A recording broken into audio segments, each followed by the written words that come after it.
Hello guys, it's Uche Alex here again, and welcome to this course where we'll be looking at types of graphics design.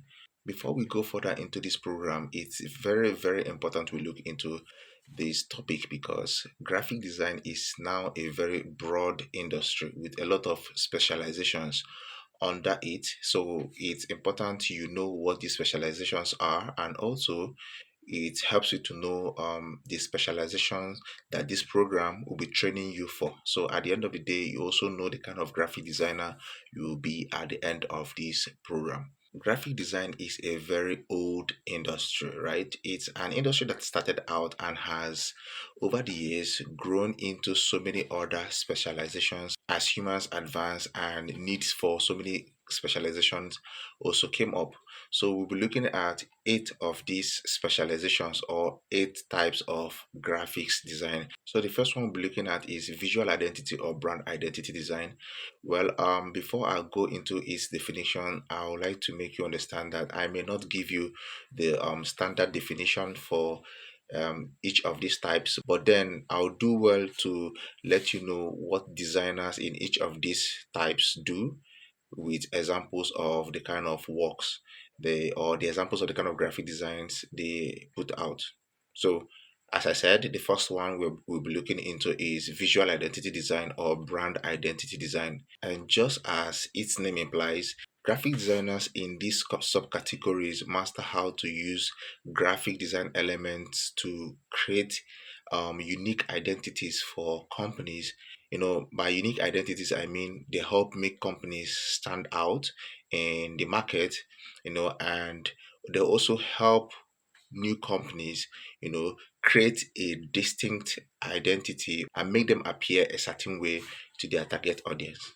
So let's look at some example where a brand or a company use a brand identity or visual identity design to stand out from their competitors or to appeal in a certain way to their target audience. Let's look at the telecommunication industry, for example. If you look at MTN, once I mention MTN, the first thing that comes to your head is their yellow color. MTN is known for their yellow color, right? Yellow, black, and white color. If you look majorly on all their designs, you will see the yellow color on all their designs across the countries. Anywhere you see MTN, you will think about yellow, right? That color is part of their brand identity. So anywhere you see the yellow, any telecommunication company with yellow all over it, MTN comes to your mind. Then we know about Glow. Glow has, is known for their green color and their logo as well. Then we know about Airtel. Airtel, we know their logo. Then we know their color, which is red. So if you are traveling or walking down anywhere and you see a telecommunication advert and the color is red, instantly as a Nigerian, you know that that advert is from Airtel Nigeria, right? So you see how these companies have been able to use colors to stand out from their competitors, right? Beyond colors, then brand identity designers also design logos, right, for these companies to make them, stand out and make for easy identification, right, among their competitors, or make them to be easily identified by their customers or target audience, right? Yeah, so that's the whole essence of brand identity designs. Yes, they help companies create a unique identity and appeal a certain way to their target audience. Then with that example, let's also take another example from a restaurant company. Let's say you are starting a restaurant business. You are not the only company out there that runs that kind of business, right? There are already other existing companies out there that do that offer that service. So what you have to do, first of all, you have to make yourself stand out from other restaurant businesses so that your customers can easily identify you, right? Then you have to create a logo for yourself. You have to also create a unique color for yourself as well so that your customers can easily identify with you. Then you also have to work on your interiors, right? The interior decoration of your restaurant, so that wherever your customers come into your restaurant, anywhere in the country, they will feel a certain way, and they will, have this same unique experience with you all across the states, or all your branches all over, wherever they get to, walk into your company. So all these are made possible due to brand identity design. So here the designer knows how to use logos, colors, patterns, those graphic design elements to create a unique identity for these companies and make them stand out from their competitors, and also appeal a certain way to their target audience. Then, secondly, we have marketing and advertising design. Marketing and advertising designers help companies to pass a message or idea across to the general public, right? Everyday companies have offers they want to, give to their customers or the public. They always have an announcement to make. They always have a program that they want to invite the public to, right? So then it is the duty of the graphic designers in this space to help these companies to craft their message in a way that it appeals to that their target audience, and ensure that their audience take the intended action that they want to fulfill through that program or the design. So marketing and advertising designers are the guys that make things like the flyers, the posters, billboards, banners, roll-up stands, and the rest. So their duty is just to create advertising and marketing designs for companies. Then, thirdly, we have the user interface designers. User interface designers are the designers that create the interface of softwares or mobile apps. In fact, I like to define them as the architects of the technological industry. So why I say that is that these guys are the guys that, first of all, they design how the website will look like, and people, all the developers in charge of the project will look into it before they go on, with the programming and all of that. So these guys are the guys that design the interface of softwares and mobile apps or websites. Let me give you another analogy. Let me give you another example that helps drive the point home. It's just almost like in civil engineering, where the architects are the guys that actually draw the plan of buildings before they can start any building project. No matter how experienced the engineer of the project is, he can't just start the project without first getting the drawing or the plan of the building that every other people in the project, like the plumbers, the electricians, and the bricklayers, everybody will be working with that plan to make sure that they are on the same page in the construction process, right? So that's the same way it happens in the software industry. The user interface designers are the guys that design how the software will look like, and at the end of the day, the programmers will take the user interface design and bring it to life. So here are a few examples. This is a mobile app. You can see the several screens or user interface of the mobile app, which the programmers will definitely program and bring to life. Then this is a website. This is not yet a functional website yet. It is just a design. Then here the programmers will look at it, and they'll begin to program and code this design to life. So that's the responsibility of the user interface designers. Then number four, we have the publication designers. So publication designers are the designers that design things like books, magazines, newspapers, brochures, catalogs, etc. So these guys master how to use graphic design elements to produce or to design these publication designs and make them very attractive for the purpose that they are meant to serve.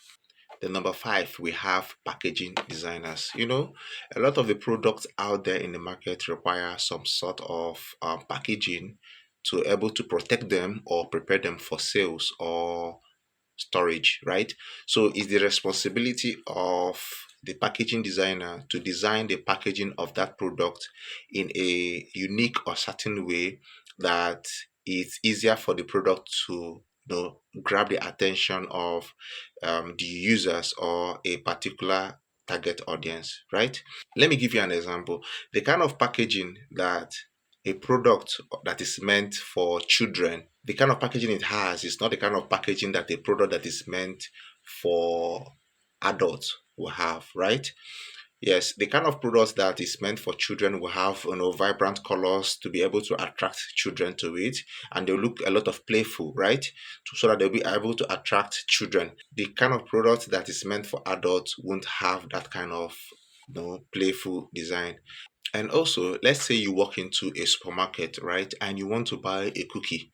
You don't have any cookie in mind, you just want to look around and just buy any cookie, right?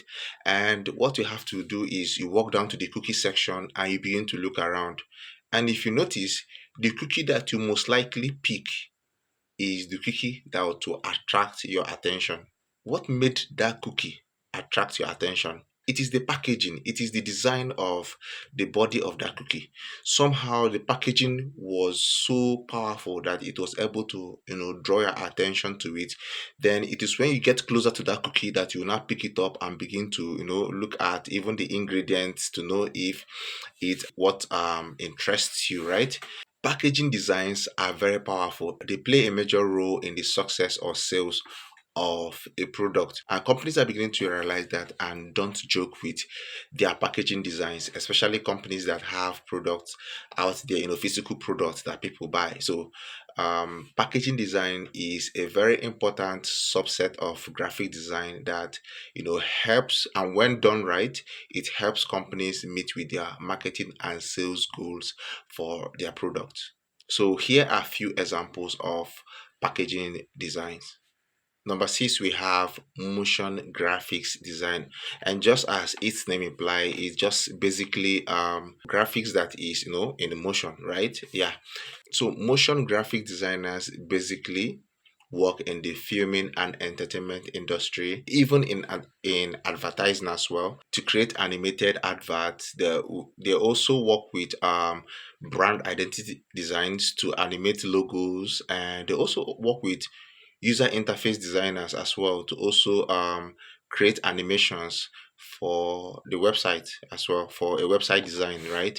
So once in a while the each of designers in these subcategories can work with other designers in other subcategories to bring an idea to life. Here are some examples of motion graphics design, right? So as you can see, these are all graphic design elements, animated, and they are all in motion. Then number seven, we have environmental graphics design. So the designers in this subcategory of graphic designers connect people to places and help make these places memorable and interesting. The designers in these subcategories mostly work with interior designers, right? They are these guys that draw murals on the walls. These guys also work with like interior designers to design, a fantastic office space. These guys also work in the supermarket interiors as well to make the supermarket easy to navigate and make the place interesting and look amazing. These guys also work on the interiors of restaurants. There are certain restaurants you walk into and you feel so relaxed, you feel so lost, admiring the art of the environment. You feel so like it's almost like you are in heaven. That's the best word I can use to describe that. None of us have been to heaven, but then by looking around the hotel or restaurant, you feel so relaxed. The place looks so interesting, like it is almost like out of this world. These environmental designers are the guys in charge of that wonder you are seeing. They design the environment to make the places look interesting. They design the environment to make the places look very, very, very attractive and help, the people coming around there to feel a certain way. Then number eight, we have arts and illustrators. So here, the graphic designers use their drawing skills, yeah, drawing skills to create original artwork. And these art or illustrations that these designers use can be drawn or can be used on a shirt. They can be used in textiles, like in the fabric manufacturing industry. They can be used to draw patterns on, fabrics or textiles. They can also be used in motion graphics as well to create, special characters for the animation purposes. They can be used in websites. They can be used in comic books, right? They can be used also in music cover art. They can also be used in book covers. Then beyond these examples I've given you, the artists and illustrators most of the time work with other subsets of graphic designers. You always find them working with other types of graphic designers, to create illustrations or arts for other subsets, right? So an artist can work with the environmental designer to draw murals on the wall of maybe a building, right?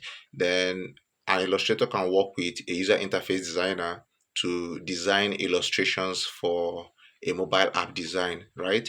Then an illustrator can also work with a motion graphic designer to create a character, right, for animation. Then an illustrator or an artist can work with a publication designer to create a unique book cover art, for publication, right?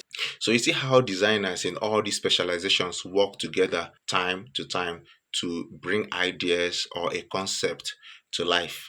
So now we've been through the eight types of graphic design or eight subsets of graphic design, right? So, what subset of graphic design are we learning in this program? So, for this program, we'll be dealing with number two, which is the marketing and advertising graphic design. If you follow through this course, by the end of this course, you should be able to create flyers, posters, billboards, and the rest of the designs that is meant for marketing purposes or advertising purposes. In as much as this design is focused on teaching you the advertising and marketing aspect of graphic design, right? And as probably you are interested in some other specialization of graphic design, well, going through this course will also be a plus for you because graphic design actually started off as advertising and marketing design with a touch of publication design at some point. Then before over time we advanced, then we began to have other subsets, right? Having a good background with marketing and advertising design, it gives you a good foundation in design that helps you become a better illustrator, become a better motion designer, become a better publication designer, become a better environmental designer. Like you become better at whatever subset of graphic design that you finally decide to further in. So having a basic knowledge of marketing and advertising design is always good for your graphic design career because you get access to basic and fundamentals of graphic design. So that's that for this video, right? So, and as an activity for this course, here is an example of a graphic design, right? So what industry or what specialization of graphic design do you think this design falls into or falls under, right? So I need the answers on the comment section on Twitter, right? So drop the answers and I'll tell you if it is right or wrong. So that's that for this video. See you in the next course.